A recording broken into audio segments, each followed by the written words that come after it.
Allahu Akbar, Allahu Akbar.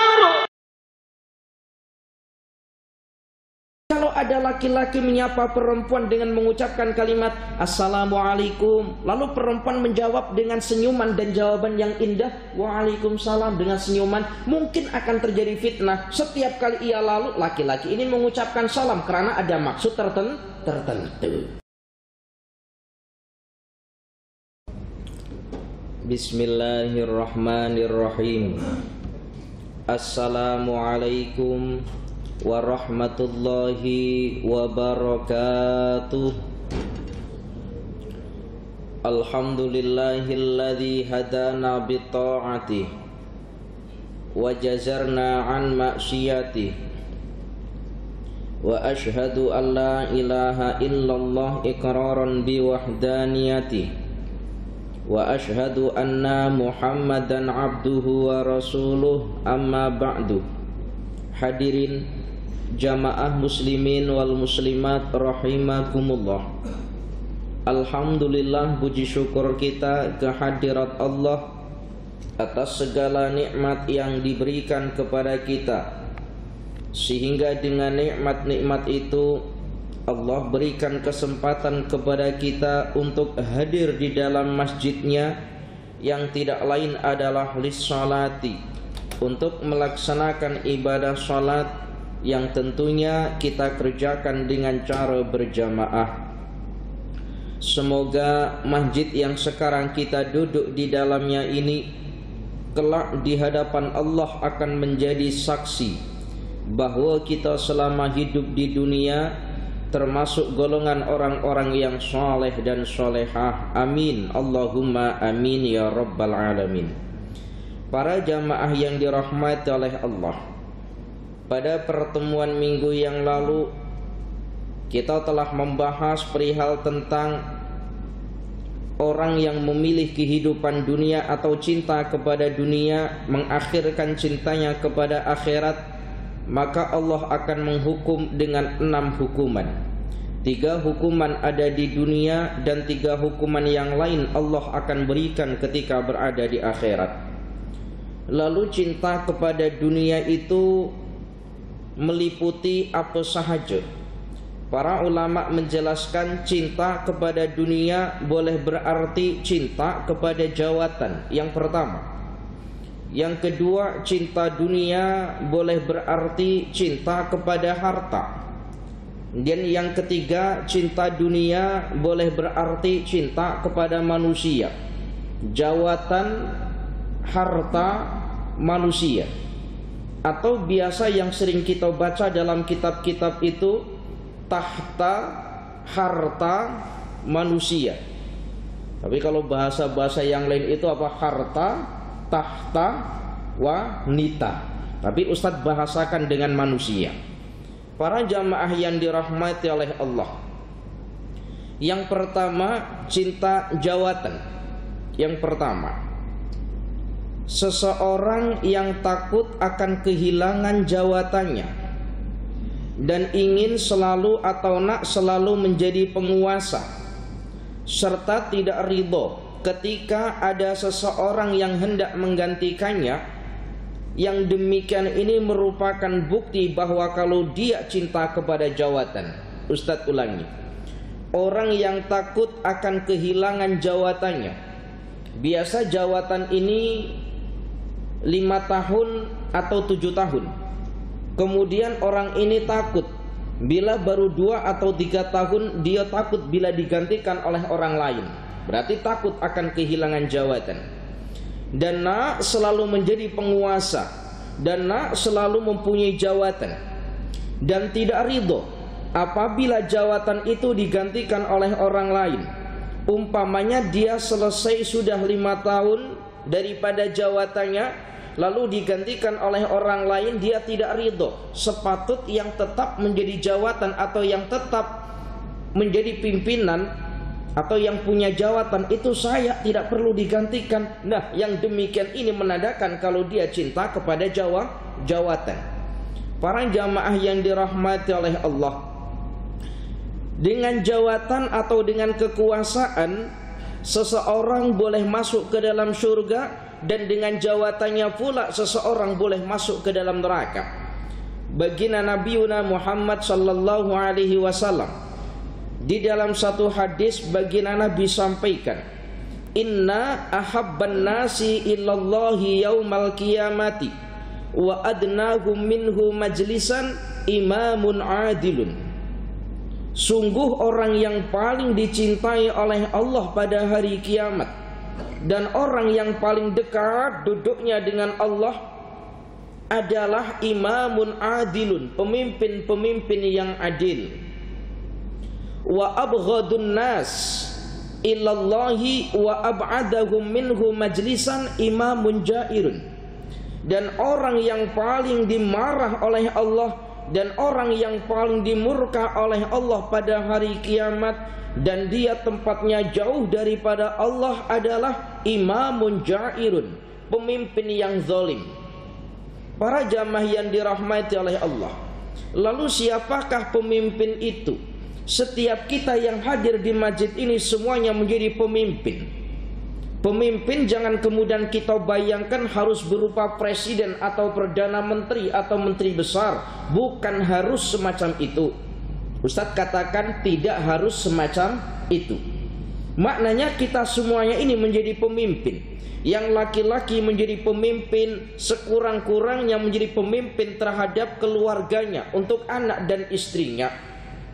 Istri menjadi pemimpin terhadap apa? Terhadap apa yang dimiliki oleh suaminya ketika suaminya pergi kerja, yang ada di dalam rumah, yang tinggal hanya istrinya. Istrinya lah yang menjadi seorang pemimpin di dalam rumahnya.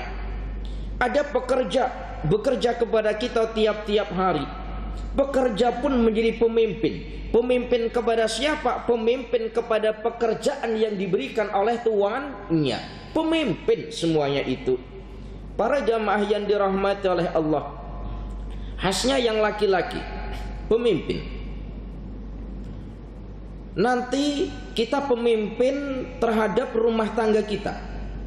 Dan nanti apa-apa yang ada dalam rumah tangga kita, baik istrinya ataupun anaknya, ini nanti akan menjadi tanggung jawab oleh suaminya dan nanti akan dipertanggungjawabkan di akhirat kelak. Contohnya begini, seringkali kita mendengar keterangan begini, Ustadz jelaskan supaya tidak salah. Dosa yang dikerjakan oleh istri itu menjadi tanggung jawab suaminya. Dosa yang dikerjakan oleh anak itu menjadi tanggung jawab daripada orang tuanya. Pernah mendengar kalimat ini? Pernah ya? Dosa yang dikerjakan oleh istri itu menjadi tanggung jawab suaminya. Pernah dengar kalimat ini? Pernah ya? Ustadz jelaskan. Itu tidak 100% keterangannya demikian. Maknanya begini, kalau semisal suami mengetahui istrinya berbuat maksiat, kemudian jadi gini, apabila ada seorang suami itu sudah memberikan nasihat kepada istrinya, namun istrinya tak nak dengarkan nasihatnya suami, maka segala maksiat yang dikerjakan oleh istri itu tetap menjadi tanggung jawabnya istri. Tetapi apabila ada seorang suami ketika melihat istrinya berbuat mungkarat, diam, tidak mengajarkan ilmu agama karena kebodohan seorang suami semisal, dan suami tak nak menghantarkan istrinya untuk belajar kepada orang yang pandai ilmu agama, maka setiap maksiat yang dikerjakan oleh istri menjadi tanggungan daripada suami. Suami boleh memberikan nasihat tapi tak nak memberikan nasihat. Atau mungkin suami tak mampu memberikan nasihat, namun suami tak nak menghantarkan kepada orang yang pandai ilmu agama untuk belajar kepadanya, maka setiap maksiat yang dikerjakan oleh istri menjadi tanggung jawab daripada suami. Karena suami pemimpin dalam rumah tangga. Begitupun juga anak. Anak sudah kita ajarkan ilmu agama, sudah mengerti perkara-perkara mana halal, mana haram, mana yang dilarang oleh Allah, tetapi anak masih tetap mengerjakan perkara yang mungkarat, maka tetap dosa menjadi tanggung jawab daripada seorang anak. Tetapi apabila orang tuanya diam sahaja, anak dalam kebodohan dalam ilmu agama oleh orang tuanya dibiarkan, anak berbuat maksiat, orang tuanya pura-pura tidak mengetahuinya, maka setiap maksiat yang dikerjakan oleh anak, dosanya juga menjadi tanggung jawab daripada orang tua. Maka para jamaah yang dirahmati oleh Allah, kita ini yang laki-laki khasnya ada kalimat begini. Kalau laki-laki sudah tidak lagi, kalau ada laki-laki itu sudah tak nak mengaji ilmu agama, lalu bagaimana dia hendak mengajar kepada istrinya? Kalau istrinya sudah tidak pandai ilmu agama, lalu bagaimana dia nanti akan mengajarkan kepada anaknya? Kenapa? Sebab seorang perempuan dikatakan al-ummahat madrasatul ula liwalidihi. Perempuan itu adalah tempat permulaan belajar terhadap anaknya. Apa? Perempuan tempat permulaan belajar untuk anak-anaknya. Ada perempuan punya anak, tiap hari anaknya yang masih kecil digendong. Ini digendong ya bahasanya, digendong. Lalu ibunya ini selalu membacakan Al-Quran. Ketika anaknya nangis dibacakan Al-Quran, dibacakan sholawat atau zikir, wah insya Allah besarnya anak ini nanti menjadi orang-orang yang ahlul Quran, orang yang ahli berzikir kepada Allah. Tapi kalau orang tuanya gendong anaknya sambil nyanyi-nyanyi atau sambil tiktokan, apa tiktokan ya? Nyanyi di tiktok gitu.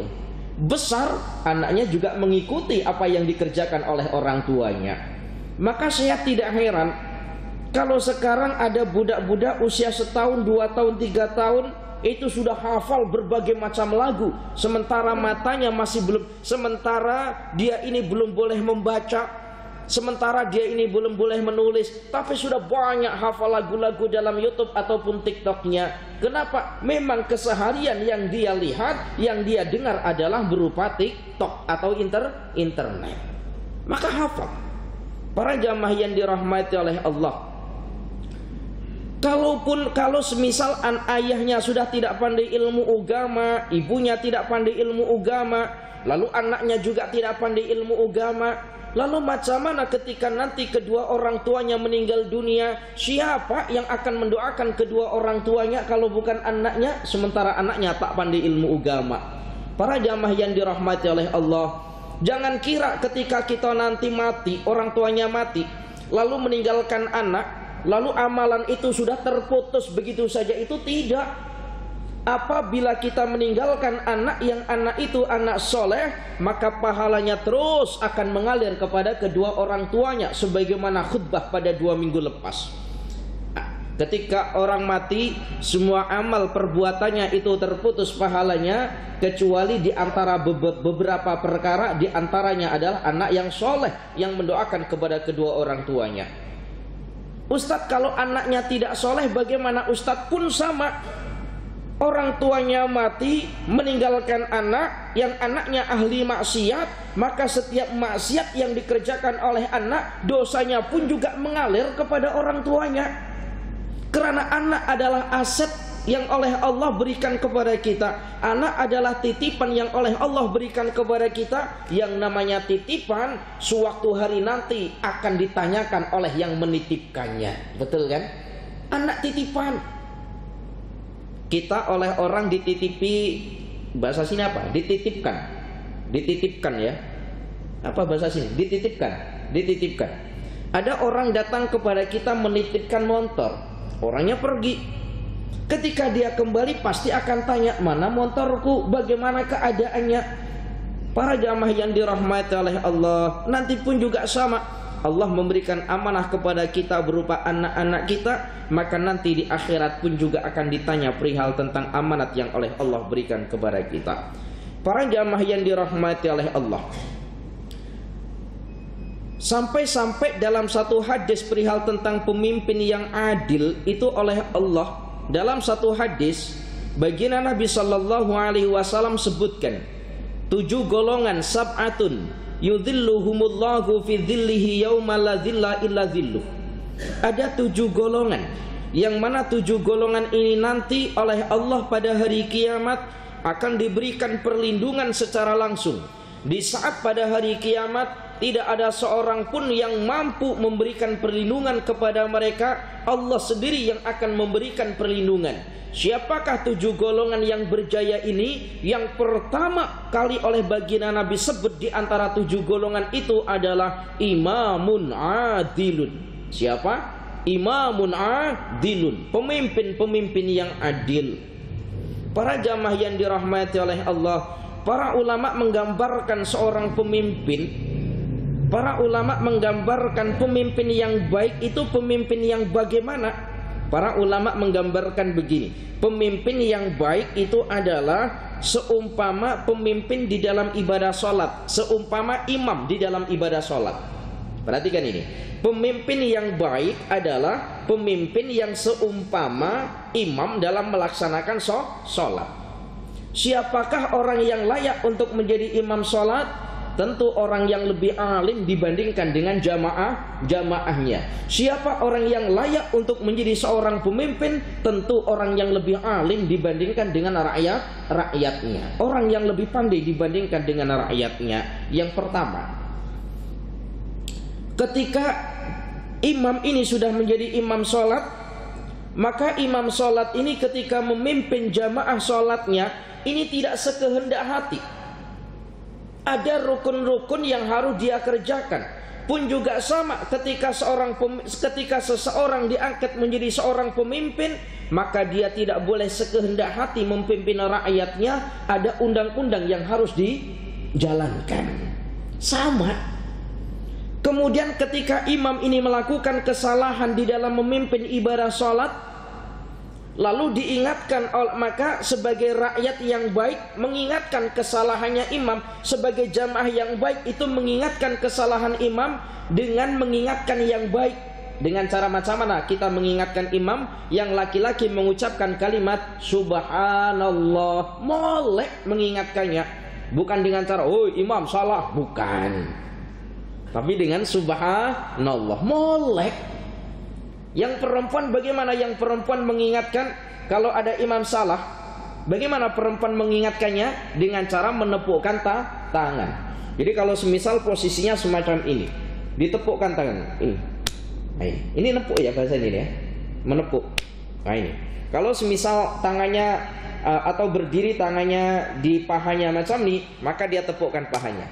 Oh, bukti kalau imam itu ada kesalahan. Dan imam yang baik ketika dia mengetahui akan kesalahan dan diingatkan oleh makmumnya, dia memperbaiki kesalahannya. Ini imam yang baik.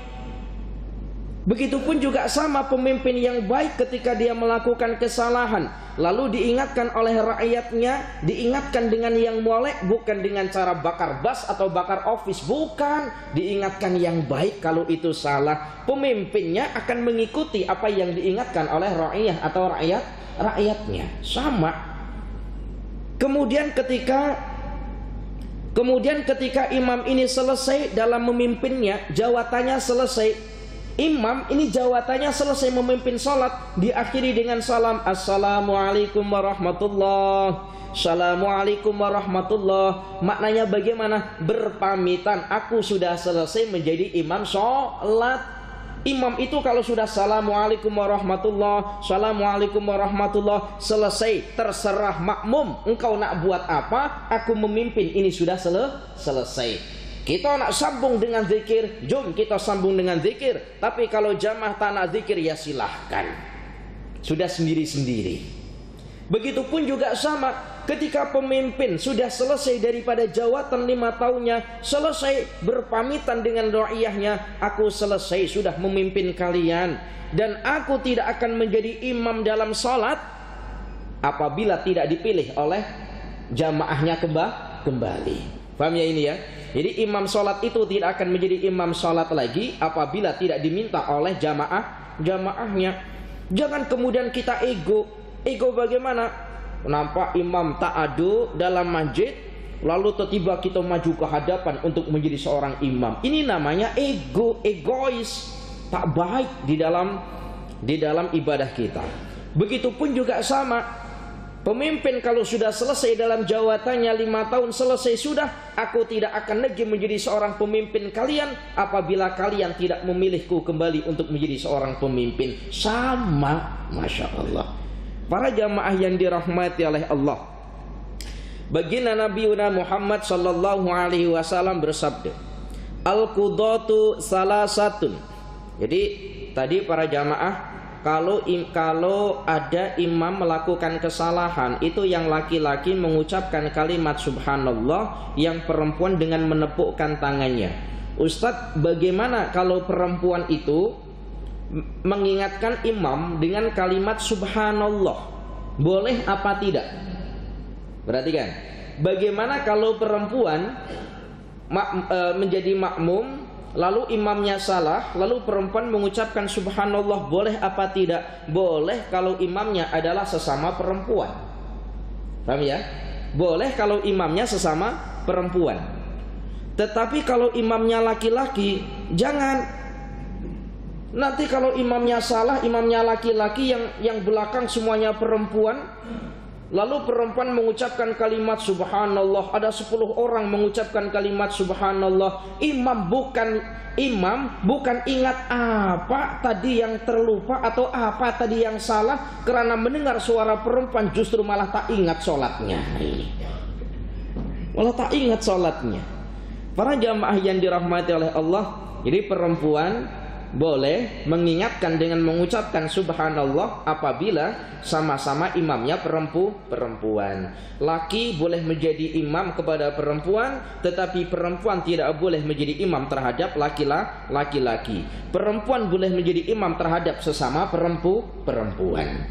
Para jamaah yang dirahmati oleh Allah, karena ada sebagian ulama mengatakan bahwa suara perempuan itu aurat. Apa? Aurat itu apa? Aurat itu sesuatu yang kena kita tutupi, sebab apabila tidak kita tutupi itu akan terjadi fitnah. Itu aurat. Sama halnya dengan suara. Dengan suara itu apabila, jadi suara perempuan apabila terdengar oleh laki-laki itu juga akan menjadi fitnah. Contohnya begini, umpama tadi itu sholat, lalu makmumnya perempuan, imamnya laki-laki, lalu imamnya ini melakukan kesalahan, lalu diingatkan oleh jamaah perempuannya dengan mengucapkan kalimat subhanallah. Mungkin hati imam, siapa tadi yang suaranya paling merdu? Nah ini, siapa tadi yang suaranya paling merdu? Para jamaah yang dirahmati oleh Allah, maka suara perempuan itu aurat. Dan molek, ini khasnya untuk yang perempuan ini, perhatikan molek. Perempuan itu apabila disapa oleh laki-laki lain atau laki-laki ajnabiyah tentunya, disapa baik dengan mengucapkan kalimat assalamualaikum atau dengan kalimat-kalimat yang lain, maka lebih molek bagi seorang perempuan itu menjawabnya dengan suara yang kasar. Apa? Dengan suara yang kasar. Apa ya bahasa suara kasar itu ya? Semisal begini, contohnya begini. Ada laki-laki di tengah jalan, ada laki-laki di jalan, lalu jumpa dengan perempuan. Lalu laki-laki ini mengucapkan kalimat assalamualaikum semisal. Maka molek bagi perempuan ini untuk menjawabnya dengan jawaban yang kasar atau jawaban yang garang. Waalaikumsalam. Contoh ini. Apa ya bahasa situ apa ya? Kasar. Waalaikumsalam, kasar. Dengan menampakkan wajah yang tak ada senyum-senyumnya. Itu lebih molek. Kenapa? Sebab yang demikian ini justru akan menghindarkan daripada fitnah. Kalau ada laki-laki menyapa perempuan dengan mengucapkan kalimat assalamualaikum, lalu perempuan menjawab dengan senyuman dan jawaban yang indah, waalaikumsalam, dengan senyuman, mungkin akan terjadi fitnah. Setiap kali ia lalu, laki-laki ini mengucapkan salam karena ada maksud tertentu. Ya Allah ya Karim. Para jamaah yang dirahmati oleh Allah, baginda Nabi sallallahu alaihi wasallam bersabda, al-qudatu salasatun. Al-qudatu salasatun. Pemimpin itu ada 3. Kata baginda Nabi, wahidun fil jannati, yang satu masuk ke dalam surga, wasnani finnari, dan yang 2 lagi Allah akan masukkan ke dalam neraka. Pemimpin itu ada 3. Yang satu masuk ke dalam surga, yang satu lagi, yang 2 masuk ke dalam neraka. Siapa pemimpin yang satu masuk ke dalam surga dan yang 2 lagi masuk ke dalam neraka? Fa ammal ladzi fil jannati farajulun arafal haqqo faqadha bihi. Pemimpin yang masuk ke dalam surga, kata baginda Nabi, adalah seorang pemimpin yang mengerti perkara yang hak dan dia memutusi perkara dengan perkara yang hak tersebut. Seorang pemimpin yang mengerti perkara yang hak, perkara yang betul, perkara yang hak itu. Seorang pemimpin yang mengerti perkara yang betul, perkara betul, dan dia memutusi perkara sesuai dengan perkara yang betul tadi itu, atau sesuai dengan ilmunya. Maka yang demikian ini, kata baginda Nabi, fil jannah, pemimpin yang demikian ini masuk ke dalam surga. Kemudian yang kedua, saya ini ya sangat takut sekali, ini minta maaf para jamaah. Saya ini kalau tengok ada lagu-lagu atau tulisan-tulisan atau video-video yang mengajak kepada kita untuk berjihad kayak gitu, itu jujur saya ini takut. Takut bagaimana? Saya takut apabila kalimat jihad itu terkeluar daripada lisannya orang-orang yang tidak mengerti ilmu agama. Saya takut. Karena setakat ini yang dimaknai oleh orang awam, kalau kalimat jihad itu harus berupa apa? Perang. Harus berupa perang, jihad. Padahal ada jihad yang lebih utama dibandingkan dengan perang. Apa?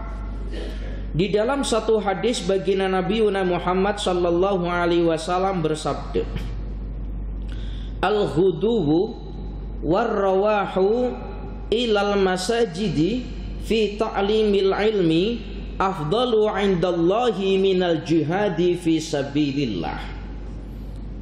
Di waktu pagi dan di waktu petang hari, al-ghudu war-rawahu ilal masajidi fi ta'limil ilmi. Di waktu pagi dan di waktu petang hari, ada orang yang pergi ke masjid, yang mana pergi ke masjidnya tidak lain adalah li ta'limil ilmi, untuk belajar ilmu. Maka yang demikian ini di sisi Allah itu lebih utama dibandingkan dengan jihad fi sabilillah. Kita duduk di dalam masjid yang semacam ini belajar ilmu agama, baik pada waktu pagi ataupun waktu petangnya dan malamnya, itu lebih utama di hadapan Allah dibandingkan dengan jihad fi sabilillah. Nah, orang-orang yang mengajak, terkadang saya takut yang tadi saya khawatirkan, mengajak jihad, jihad, tapi mereka sendiri yang mengatakan jihad tidak pernah nampak di masjidnya, tidak pernah nampak sholat berjamaahnya. Lalu jihadnya dengan cara apa? Maka saya ingat sekali baginda Nabi Muhammad sallallahu alaihi wasallam itu pernah bersabda, ada 3 golongan di antara umatku, yang mana 3 golongan di antara umatku ini ahli ibadah, tetapi di akhirat ternyata Allah masukkan ke dalam neraka. Yang pertama, kata baginda Nabi, qari'ul Quran, orang yang ahli membaca Al-Quran. Yang kedua adalah ahlus sodaqah, orang yang ahli bersedekah. Dan yang ketiga adalah orang yang ahlul jihad, orang yang berjihad. Jangan dipotong kalimat ini, ada keterusannya. Nanti ada 3 golongan daripada umatku yang ketika berada di dunia ahli ibadah, habiskan masanya untuk beribadah, tetapi di akhirat Allah masukkan ke dalam neraka. Yang pertama qari'ul Quran, orang yang ahli membaca Al-Quran. Ahlus sodaqah, orang yang ahli dalam bersedekah. Dan ahlul jihadi, orang yang ahli berjihad. Ketika yang pertama Allah katakan kepada orang yang qari'ul Quran, orang yang ahli membaca Al-Quran, di akhirat Allah tanya, amalan apa yang akan menjadikan engkau selama di akhirat? Maka orang yang ahli membaca Al-Quran ini menjawab, ya Allah, aku ketika berada di dunia, aku senantiasa membaca Al-Quran, ya Allah. Allah katakan kepada orang ini, kadzabta, kamu bohong, kata Allah. Engkau betul banyak membaca Al-Quran, tetapi tujuanmu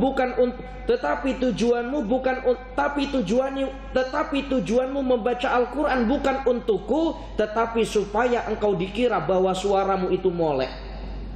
Apa? Baca Al-Quran tetapi nak tunjuk-tunjuk suaranya molek. Para jamaah yang dirahmati oleh Allah, ada di Indonesia, ada satu negeri namanya Jawa Tengah. Namanya Jawa Tengah. Kalau jamaah pernah dengar. Kemudian di Jawa Tengah itu ada satu daerah namanya Jepara dan Demak. Jembara dan Demak. Kemudian di Demak itu ada satu kampung yang orang kampungnya itu 50% kampungnya itu orang hafal Al-Quran. 50% orang kampung semuanya hafal Al-Quran. Tetapi para jamaah yang dirahmati oleh Allah, bahkan orang-orang yang kerja dekat ladang atau sawah itu banyak yang hafal Al-Quran. Tetapi oleh guru-gurunya di kampung tersebut, ada seorang tok guru dulunya itu pernah mengatakan, hafalanmu tidak boleh engkau publikasikan. Jadi engkau hafal Al-Quran tetapi bacaanmu tidak boleh engkau publikasikan di internet. Apa ya maksudnya maksudnya direkod lalu diletak dalam Facebooknya. Faham ya makna ya kalimat ini? Itu tidak diperbolehkan. Para jamaah yang dirahmati oleh Allah, sehingga banyak orang yang tidak mengetahuinya. Tapi Masya Allah 50% itu orang yang hafal Al-Quran. Para jamaah yang dirahmati oleh Allah, di tempat saya para jamaah, orang kalau hafal Al-Quran tidak dikatakan hafal Al-Quran.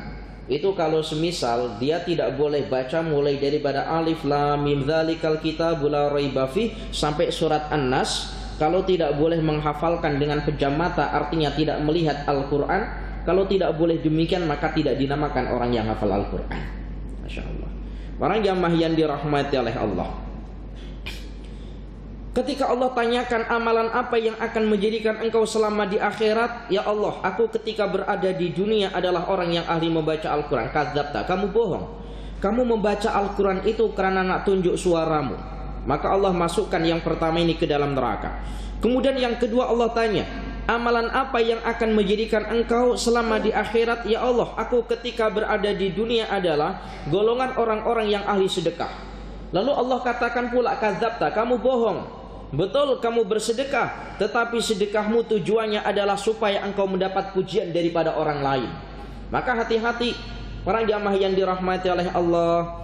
Seringkali saya nasihatkan kepada kawan-kawan, bahasa saya kawan-kawan saya yang dermawan, itu ya sering membantu orang-orang miskin atau memberi sumbangan kepada orang miskin. Saya nasihatkan, jangan, kalau engkau membantu orang miskin atau membantu anak-anak yatim, jangan pernah engkau ambil gambar lalu kau letak dalam Facebook atau letak dalam internet. Jangan sampai.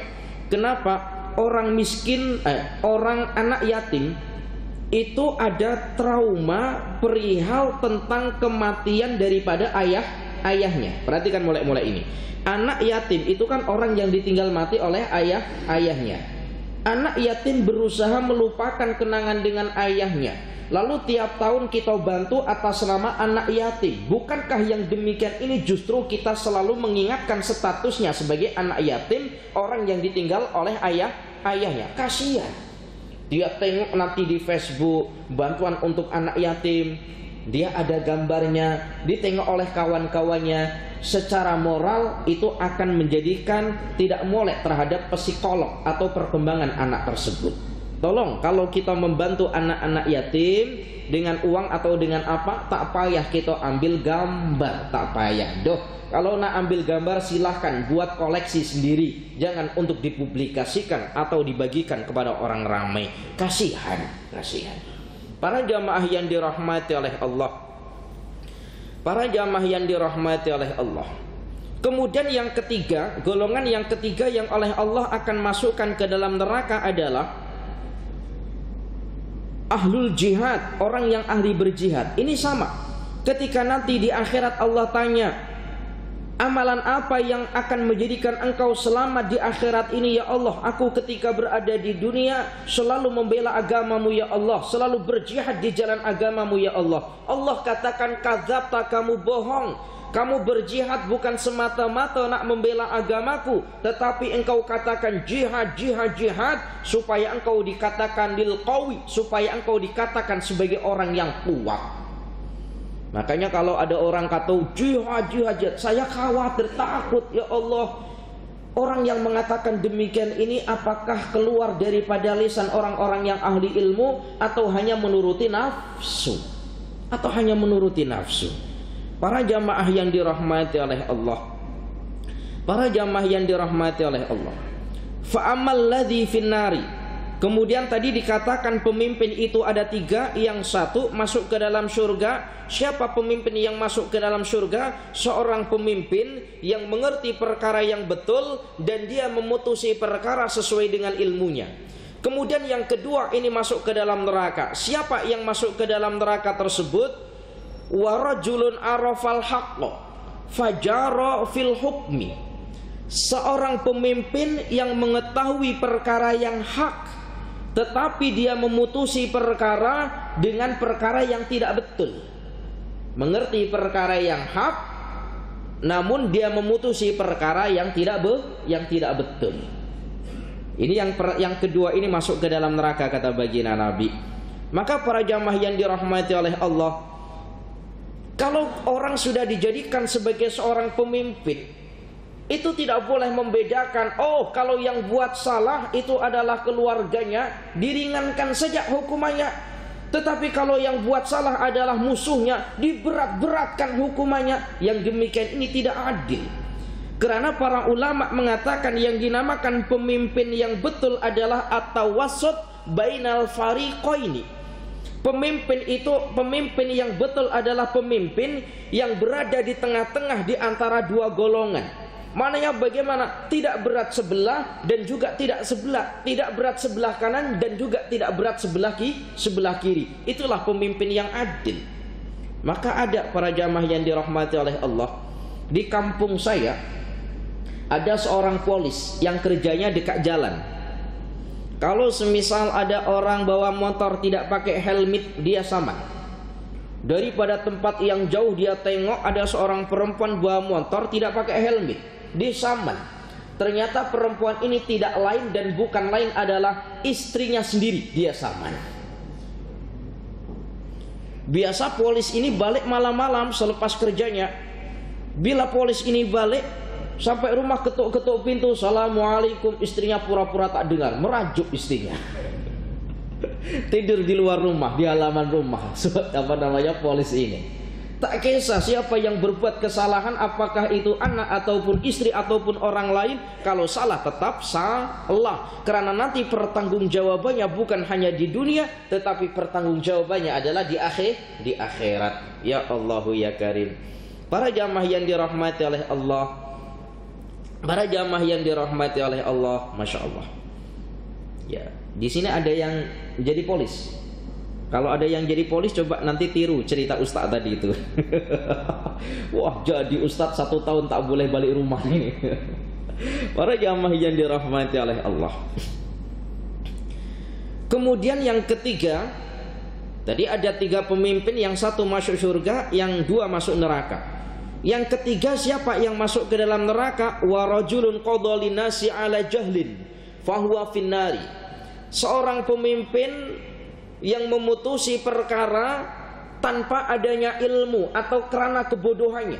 Pokoknya diputuskan saja perkara tersebut tanpa mengetahui ilmunya. Maka kata baginda Nabi, meskipun itu betul ya, perhatikan molek-molek. Seorang pemimpin yang memutusi perkara tanpa adanya ilmu, meskipun apa yang dia putuskan adalah perkara yang betul, maka yang ketiga ini kata baginda Nabi tetap finnari, tetap di dalam neraka. Maka pentingnya para jamaah yang dirahmati oleh Allah, pentingnya kita memposisikan atau memilih seorang pemimpin yang memang betul-betul mengerti perkara yang hak atau perkara yang betul. Ustaz tidak kata pada jenis-jenis pemimpin tertentu, tidak, tetapi semua pemimpin dalam berbagai macam seorang pemimpin. Para jamaah yang dirahmati oleh Allah, entah itu pemimpin di dalam rumah tangga. Dulu kalau ada laki-laki hendak merisi anak perempuan, dulu, saya cerita dulu bukan sekarang, karena orang tua perempuan tahu kalau nanti laki-laki yang merisi ini nanti akan menjadi calon daripada pemimpin daripada anaknya, maka ditanya macam-macam. Wahai engkau laki-laki, macam mana sholatmu 5 waktu, apakah dikerjakan dengan berjamaah? Wahai laki-laki, bagaimana baca Al-Quranmu? Wahai laki-laki, bagaimana ilmu pengetahuanmu tentang agama? Dulu yang ditanyakan itu demikian, karena tahu bahwa tanggung jawab terhadap perempuan itu adalah suaminya. Kalau suaminya tidak mengerti ilmu agama, lalu bagaimana terhadap apa yang dipimpin, yaitu istrinya? Kalau zaman sekarang ada laki-laki merisi anak perempuan, beda lagi yang ditanyakan. Wahai laki-laki, kerjamu apa? Wahai laki-laki, gajimu berapa 1 bulan? Yang ditanyakan demikian. Para jamaah yang dirahmati oleh Allah, Masya Allah, terkadang kita kan takut, Ustadz, kalau anak saya nikah dengan laki-laki, yang laki-laki itu tak ada kerja yang pasti, gajinya kecil, takut nanti tak boleh makan, takut tak ada rizki. Ustadz jelaskan para jamaah, rizki itu ada 2. Yang pertama, rizki yang mendatangi kita, yang pertama, atau rizki yang mencari kita, yang pertama. Yang kedua adalah kita yang mencari rizki. Apa tadi itu? Rizki ada 2. Yang pertama, rizki yang mencari kita. Yang kedua, kita yang mencari rizki. Yang pertama, rizki yang mencari kita, meskipun kita dalam keadaan lemah, tak boleh bangkit daripada tempat tidur kita. Kalau kita tetap mendapatkan, kalau kita waktunya mendapatkan rizki, maka tetap rizki itu akan mendatangi kita. Kita sakit, ada orang jenguk kita, ada orang ziarah kepada kita, bawa buah-buah makanan. Mananya apa? Rizki mendatangi kita, meskipun dalam keadaan lemah. Yang kedua, kita yang mencari rizki. Contohnya macam mana? Kita nak punya kereta. Kalau tidak kerja, mustahil kita boleh beli kereta. Maknanya kita harus mencari rizki. Rizki yang pertama itu dinamakan dengan rahmat Allah. Orang duduk saja atau tidur saja karena sakit, lalu datang makanan. Rizki yang mencari orang tersebut. Nah, yang pertama ini disebut dengan rahmat Allah. Yang kedua, kita mencari rizki. Karena kita mencari rizki, lalu kita boleh mendapati uang atau kita mendapati rizki. Yang kedua ini dinamakan dengan sifat adilnya Allah. Orang yang berusaha, pasti Allah akan membalas daripada usahanya. Boleh paham ya kalimat saya ya? Alhamdulillah. Para jamaah yang dirahmati oleh Allah, jangan takut mati. Nikah dengan pelajar pondok, anak saya nikah dengan pelajar pondok, Ustaz, tak boleh makan. Mana ada. Para jamaah yang dirahmati oleh Allah, ya Allahu ya Karim. Para jamaah yang dirahmati oleh Allah, salah satu la yukallimuhumullahu yaumal qiyamati wa la yuzakkihim wallahu alam bisawab. Ada 3 golongan. Yang 3 golongan ini nanti di akhirat Allah tidak akan mengajak berbicara kepadanya. Allah akan abaikan. Kalau yang mengabaikan orang lain, kalau yang mengabaikan makhluknya Allah, kita tidak perlu risau. Tapi kalau Allah sendiri yang mengabaikan kita tidak diperdulikan oleh Allah, lalu macam mana nasib kita di akhirat? Akan ada 3 golongan yang di akhirat kelak Allah tidak akan mengajak bicara kepadanya, Allah akan abaikan 3 golongan tersebut. Siapakah 3 golongan ini? Insya Allah Ustadz sampaikan pada minggu yang akan datang insya Allah. Al-afu minkum, ihdinas siratal mustaqim. Mohon maaf apabila ada kesalahan. Assalamualaikum warahmatullahi wabarakatuh.